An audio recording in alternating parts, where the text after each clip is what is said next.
इस वीडियो में चर्चा करेंगे चाइल्ड अडॉप्शन के नियम के बारे में। सिंगल फादर के लिए क्या है इसकी प्रक्रिया और लागत। सिंगल फादर और अडॉप्शन। मुंबई के रहने वाले 34 साल के व्यक्ति ने आखिर रविवार को अहमदाबाद के अनाथालय से 3 साल के बच्चे को गोद ले लिया। लेकिन ये जो प्रक्रिया इतनी आसान नहीं थी। इसके लिए उन्हें काफ़ी लंबा इंतजार करना पड़ा। उन्हें बच्चे को गोद लेने के लिए सेंट्रल एडॉप्शन रिसोर्सेज अथॉरिटी की प्रक्रिया के तहत करीब 3 साल तक का लंबा वक्त का इंतजार करना पड़ा। इंडिया में बच्चों को गोद लेने की जो प्रक्रिया जटिल और बहुत लंबी है, जो विशेष रूप से सिंगल पेरेंट के लिए कई नियमों और शर्तों के पालन पर निर्भर करती है। इस जो प्रक्रिया को सेंट्रल एडॉप्शन रिसोर्सेज अथॉरिटी द्वारा कंट्रोल किया जाता है और यह सुनिश्चित करते हैं कि बच्चों का कल्याण सर्वोपरि होना चाहिए। गोद लेने की जो प्रक्रिया है उसके क्या क्या कदम होते हैं।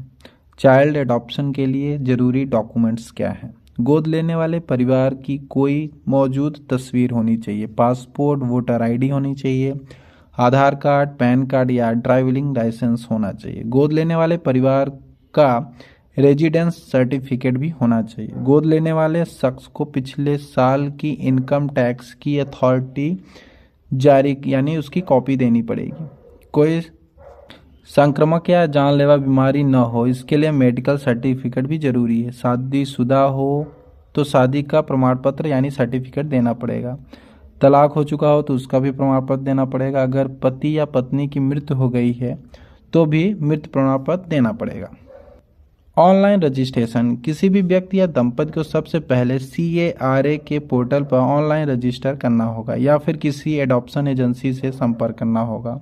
Home study. एक सोशल वर्कर आवेदन की घर घर जाकर जांच करता है, जिसकी उनकी वित्तीय स्थिति, शारीरिक स्थिति और परिवार की संरचना की समीक्षा करती है, यानी उसका जांच करता है। प्रेफरेंस और बच्चे की उपलब्धता। इसके बाद एडॉप्शन एजेंसी आवेदक को बच्चे की मेडिकल हिस्ट्री और अन्य डिटेल्स देती है। आवेदक की पसंद के आधार पर यह प्रक्रिया आगे बढ़ाई जाती है। यदि आवेदक जो लेना चाहता है एडॉप्शन, अगर वो संतुष्ट होता है तो एडॉप्शन एजेंसी कोर्ट में याचिका दायर करती है। कोर्ट की मंजूरी के बाद बच्चे को एडॉप्शन कानून रूप के तहत तय किया जाता है। सिंगल पुरुष। जो सिंगल पेरेंट हैं उनके लिए क्या क्या शर्तें होती हैं। केवल मेल बच्चे को गोद ले सकते हैं। उनकी उम्र कम से कम 25 साल होनी चाहिए और बच्चे और गोद लेने वाले के बीच कम से कम 21 साल का जो है डिफरेंस होना चाहिए। सिंगल महिला के लिए महिला को किसी भी लिंग का बच्चा गोद लेने की अनुमति होती है, चाहे वह लड़का हो या लड़की हो। स्वास्थ्य और वित्तीय स्थिति। गोद लेने वाले को शारीरिक रूप से स्वस्थ और वित्तीय रूप से स्थिर होना चाहिए। इंडिया में बच्चे को गोद लेने की जो प्रक्रिया है उसके बारे में क्या क्या महत्वपूर्ण बातें हैं, आइए जानते हैं। कानून और वित्तीय खर्च, यानी कितना खर्चा लगा के आप बच्चे को अडॉप्ट कर सकते हैं। यह प्रक्रिया महंगी भी है। रजिस्ट्रेशन और होम स्टडी रिपोर्ट के लिए 6,000 रुपये खर्च होते हैं। चाइल्ड केयर और कॉर्पस फीस 50,000 रुपये तक हो सकती है। लीगल फीस 20,000 से लेके 50,000 रुपये तक। इसके अलावा हर फॉलोअप विजिट के लिए 2,000 रुपये खर्च आता है। इंटरनेशनल पेरेंट के लिए क्या खर्चा है। इंटरनेशनल एडॉप्शन के लिए कुल खर्च 26 लाख रुपए से लेकर 37 लाख रुपए तक हो सकता है, जिसमें एजेंसी फीस, लीगल फॉर्मेलिटीज और ट्रैवल एक्सपेंस शामिल होते हैं। CARA के अनुसार गोद लेने की क्या नीति है। सिंगल पुरुष को मेल बच्चे ही गोद लेने की अनुमति दी जाती है, यानी वो केवल लड़कों को ही गोद ले सकते हैं मेल।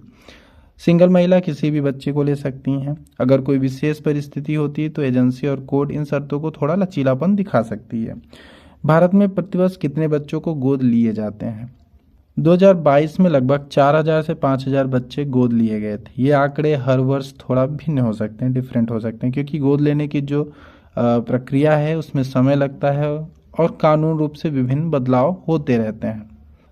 लास्ट में बात कर लेते हैं सेंट्रल एडॉप्शन रिसोर्सेज अथॉरिटी के बारे में, CARA के बारे में। भारत सरकार द्वारा स्थापित एक संस्था है जो बच्चों को गोद लेने की जो प्रक्रिया है उसको कंट्रोल करती है। यह सुनिश्चित करती है कि यह प्रक्रिया कानूनी, ट्रांसपेरेंसी और बच्चे के सर्वोच्च हित में हो। CARA का मुख्य उद्देश्य बच्चों के कल्याण को ध्यान में रखते हुए उसके अनुपयुक्त परिवार की पहचान करना है। CAR की स्थापना 1990 में हुई थी। यह महिला और बाल विकास मंत्रालय के अंतर्गत काम करता है। CAR बच्चे गोद लेने की प्रक्रिया को मानकीकरण करता है और ट्रांसपेरेंसी सुनिश्चित करता है। इच्छुक व्यक्ति CAR की वेबसाइट पर जाकर रजिस्ट्रेशन कर सकता है